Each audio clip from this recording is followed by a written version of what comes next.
A delayed flight, impatient passengers, and a flight attendant they thought they could walk all over, until her secret changes everything. The sharp buzz of the airport intercom echoed through Gate B27 at Dallas Love Field Airport. The flight to San Diego had been delayed. Again. Frustration hung thick in the air as passengers shifted uncomfortably in their seats, muttering complaints about missed connections and wasted time.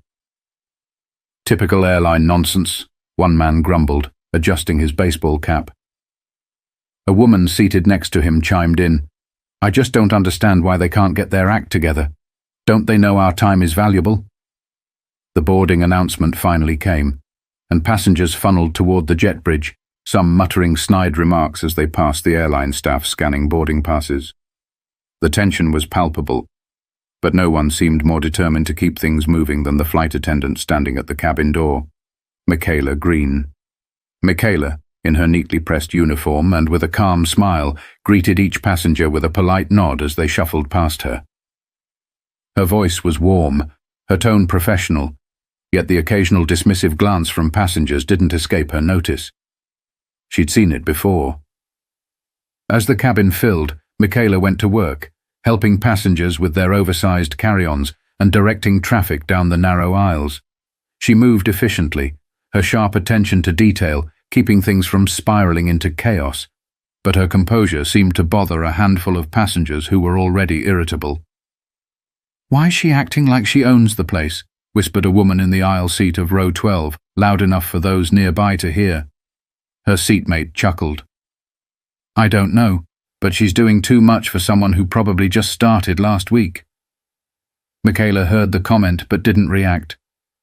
Years of dealing with similar remarks had taught her to let them roll off her shoulders. But it wasn't just her professionalism that kept her calm.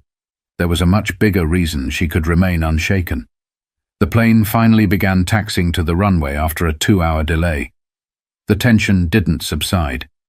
As Michaela prepared the cabin for takeoff, she overheard another passenger grumbling about the delay. "She's walking around like she's in charge, but where's the actual pilot? I'm starting to wonder if this is a real airline." Michaela's expression remained neutral, though her mind was racing. She had taken this flight not just as an employee, but to observe firsthand how her staff handled tough situations. The passengers had no idea she wasn't just a flight attendant. She was the CEO of the airline. But tensions were only starting to rise. As the plane climbed to cruising altitude, Michaela made her way down the aisle with the beverage cart. Most passengers accepted their drinks with little more than a grumble, but a few seemed intent on making her job harder. "Excuse me," a man in a crisp suit said, stopping her mid-pour. His voice was sharp and demanding. "Why did you run out of sparkling water? What kind of airline doesn't stock enough for all its passengers? Ridiculous." Michaela calmly responded, "I apologize, sir. I'll check with the galley to see if we have more." "You apologize?" he scoffed, leaning back in his seat with a smirk. "Apologies don't fix bad service." She nodded politely and moved on. Behind her, she caught snippets of laughter from the row. "Bet she got the job as some diversity hire," one passenger muttered under his breath. Michaela felt her stomach tighten, but her face betrayed nothing. Another woman in the middle of row 18 added, "Honestly, it's like they'll hire just anyone these days. Standards are clearly slipping." Michaela bit the inside of her cheek. Not because the words hurt. They didn't. She was used to these kinds of comments, but because she wanted to see how far this group would take things. Her goal for the flight had been simple: observe her team and the passenger experience. But now she was seeing something far uglier. The delay had left many passengers irritable, but instead of directing their frustration at the weather or the airline itself, they had chosen a different target: Michaela. It wasn't just their words either. The exaggerated eye rolls, the dismissive gestures when she offered help, the refusal to even look her in the eye. It all spoke volumes. Still, she carried on, determined to remain professional. One of her co-workers, an older flight attendant named Susan, approached her at the back of the plane. "You doing okay?" Susan asked softly. Michaela nodded. I'm fine. Just a tough crowd. Susan sighed. Tough doesn't even begin to cover it. I heard what that guy in 12C said. You know you don't have to put up with this, right? Michaela smiled faintly. I've handled worse. Let's just get through the flight. But things were about to escalate. As Michaela returned to the front of the cabin, she noticed a man standing near the restroom, blocking the aisle. He looked her up and down, then sneered. You're taking your time, huh? Figures. I'm sorry for the wait, Michaela said evenly, stepping aside to let him pass. He didn't move. Instead, he leaned closer and said, just loud enough for her to hear, You're lucky anyone even listens to you. If it were up to me, I'd have you cleaning the bathrooms, not running this plane. Michaela met his gaze. For a split second, she considered saying something, but she held her tongue. Not yet. The hostility was simmering, but what came next would push Michaela to her breaking point. The flight was barely halfway to San Diego when the situation in the cabin started spiraling further out of control. Michaela was making her second pass through the aisles when she noticed a commotion brewing in row 14. I don't understand why I can't get another drink, a man barked, waving his empty cup in the air like a flag. His voice was loud enough to draw the attention of nearby passengers. I paid for this seat, didn't I? Sir, I'll gladly bring you another drink as soon as we're able, Michaela replied, keeping her voice calm. As soon as we're able? Are you kidding me? That's code for never, isn't it? His tone dripped with sarcasm, and a few passengers nearby chuckled. Michaela began to reply, but before she could, the woman sitting next to him decided to pile on. Honestly, the service on this flight has been abysmal, she said, shaking her head dramatically. And you're just, well, you're not exactly helping. Michaela paused. This wasn't just about the delay anymore. These passengers were making it personal. Still, she refused to let them get to her. I'll be back shortly, she said, her voice steady, before turning and walking away. But the murmurs behind her followed. She's got no idea what she's doing. Yeah, you can tell she's not experienced. Bet she doesn't even know how to handle a real emergency. Michaela moved toward the galley at the back of the plane, needing a moment to collect herself. She wasn't upset, but the disrespect she was witnessing, both toward her and the crew, was a lot to stomach. And yet, this was why she was here, to see things as they really were. Susan caught her in the galley again, concern etched across her face. Michaela, I heard that whole exchange. You don't have to keep taking this. I know, Michaela said, exhaling slowly, but I need to. Trust me. Before Susan could respond, the intercom crackled, and the captain's voice came through. Ladies and gentlemen, this is your captain speaking. We've encountered some unexpected turbulence ahead, so we'll need everyone to remain seated with their seatbelts fastened for the next 20 minutes.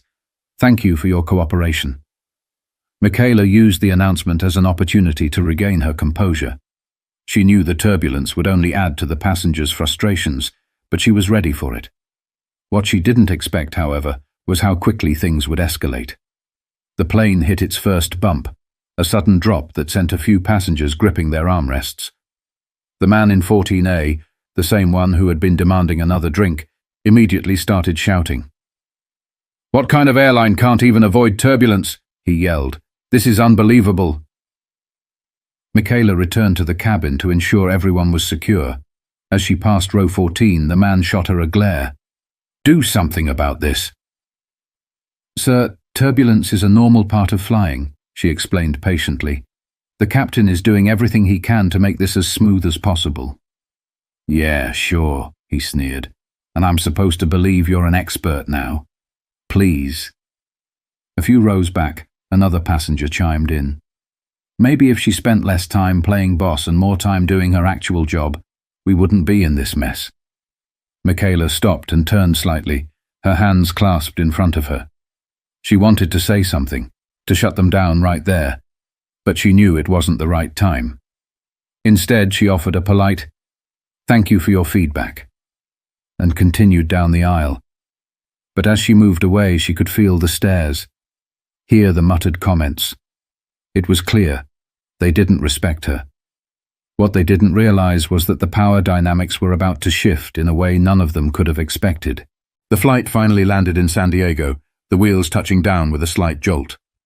Passengers began unbuckling their seatbelts almost immediately, despite repeated announcements asking them to remain seated until the plane reached the gate. Michaela stood at the front of the cabin, watching the flurry of movement and hearing the impatient grumbles of passengers eager to get off the plane. Her hands rested at her sides, calm and composed, but inside, she was preparing for the moment she knew was coming. As the plane came to a full stop and the seatbelt sign dinged off, people surged into the aisle. Carry-ons were pulled down hastily, some hitting neighboring passengers in the process. Michaela stepped aside to give them space, standing near the cockpit door. One of the loudest passengers, the man from row 14, passed by her, dragging his suitcase. He didn't bother making eye contact but muttered under his breath, "Worst flight ever. You should be ashamed of yourself." Michaela didn't respond, but she followed him with her gaze as he disappeared down the jet bridge. The rest of the passengers filed out, some offering stiff smiles, while others avoided her entirely. A few had the decency to say thank you, but most didn't. Once the last passenger exited, Michaela took a deep breath. It was time.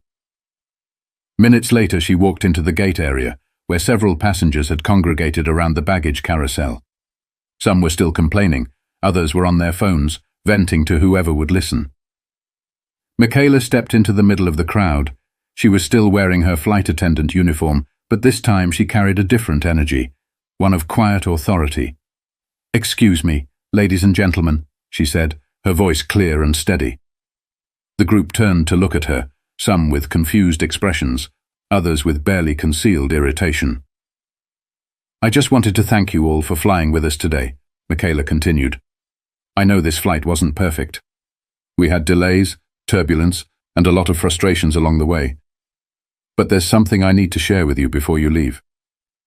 She paused, letting the silence hang in the air for a moment. All eyes were on her now. "My name is Michaela Green, and I'm not just your flight attendant.